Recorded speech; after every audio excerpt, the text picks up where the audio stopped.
Hello viewers, আপনাদের মাঝে যে ভিডিওটা দেখানো হচ্ছে এটার মাধ্যমে বোঝানো যাচ্ছে যে কম্বো কিওর্ড একটা cream health care pharmaceutical limited নতুন উদ্ভাবন করেছে বাজারে।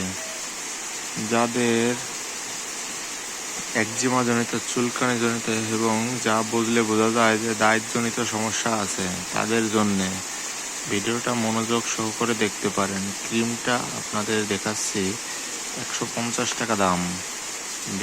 যে কোনো বড় বড় ফার্মেসিতে গেলে পাবেন। এই ক্রিমটা আপনারা দিনে 2 থেকে 3 বার লাগান, তাহলে হয়তো বা আপনাদের দাঁত জনিত, একজিমা, চুলকানি জনিত যে কোনো সমস্যা ঠিক হতে পারে। হেলথ কেয়ার ফার্মাসিউটিক্যাল লিমিটেড বাংলাদেশের একটি সুনামধন্য প্রতিষ্ঠান। আর ইদানিং দেখা যাচ্ছে বাংলাদেশের 70% মানুষেরই একজিমা জনিত সমস্যা দেখা দিচ্ছে। এটা কিছুটা হচ্ছে করোনা ভ্যাকসিনের ফলাফল। আপনারা এটি ব্যবহার করে দেখতে পারেন, দিনে 2 থেকে 3 বার দাঁত জনিত সমস্যা ঠিক হয়ে যাবে।